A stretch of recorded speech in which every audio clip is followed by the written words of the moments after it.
Hello, Jessica Jackstock here. Today I want to talk about why regular periods are a good thing even if they may feel inconvenient. So I just want to point out here that I am not wearing any makeup today.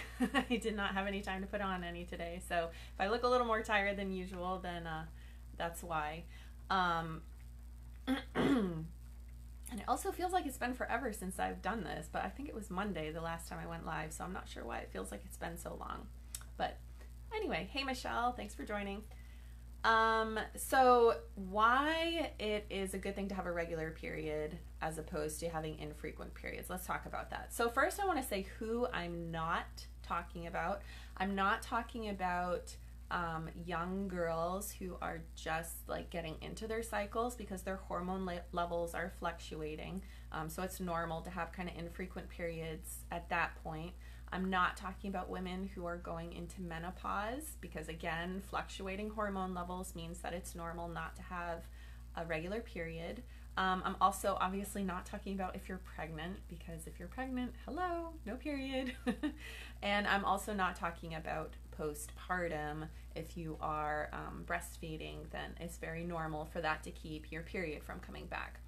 However, if you are regularly having irregular periods, then that is what we're going to talk about today.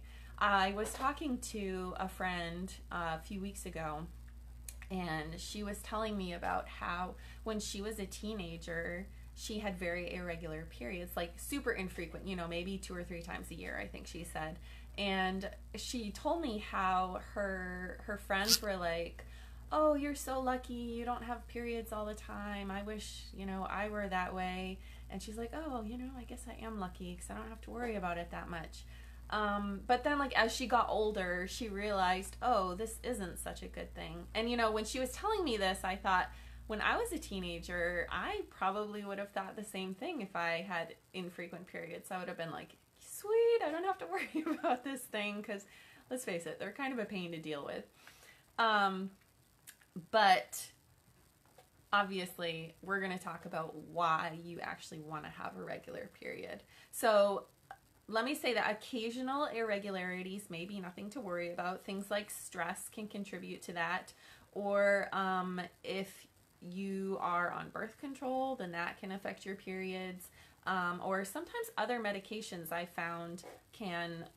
I did some research on this before I went live here, and I found that there are some other medications, interestingly, that can affect the frequency of your periods. Apparently, antipsychotics and some anti-epileptics can affect the frequency of your period. And I didn't delve into that very deeply, so I don't have any idea what the contributing factors there are, but just really interesting.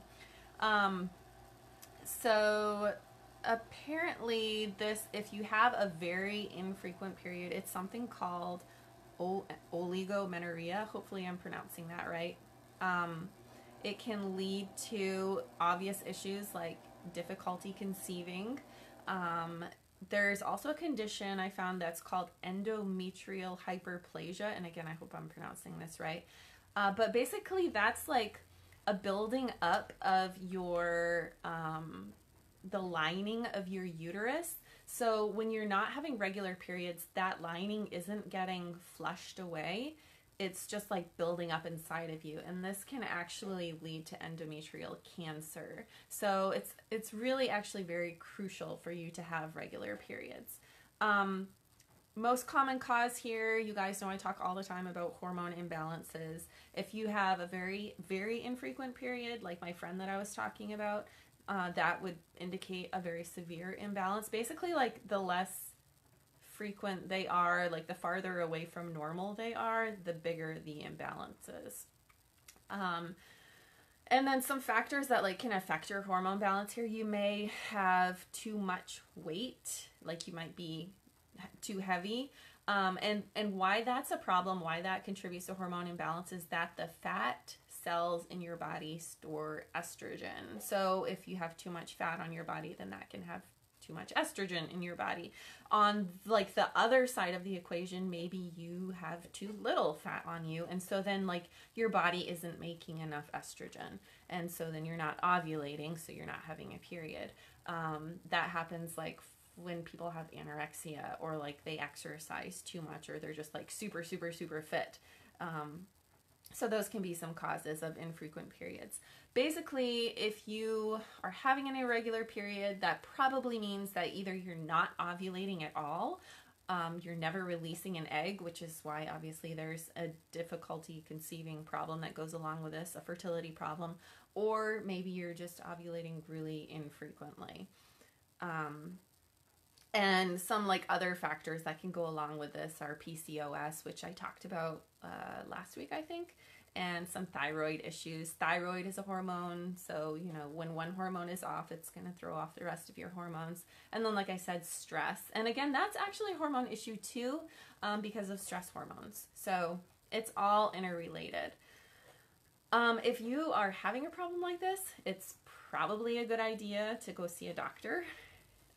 If the doctor prescribes birth control to balance your hormones, I'm just going to caution against that, just because birth control does not actually balance your hormones. It just covers up the problem.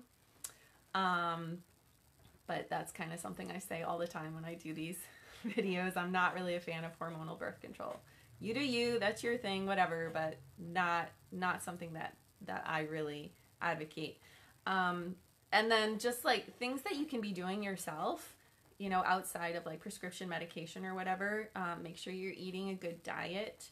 Make sure you're getting an appropriate amount of exercise, so not too much so that you're like burning off all of the fat that you have on your body, but then also not too little, because you do want to be at a healthy weight. And then, of course, there are some natural hormone balancing remedies that you can turn to if you want to try to kind of take care of things yourself.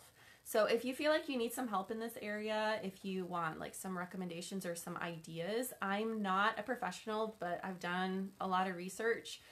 So I'm happy to like share with you my research, share with you my ideas, and you can take that as you will. It's your call, but feel free to message me if you do need help in this area or if you want some ideas. So I hope that information was valuable to you. Please feel free to leave me a comment or send me a message if it was valuable or if you want to chat more.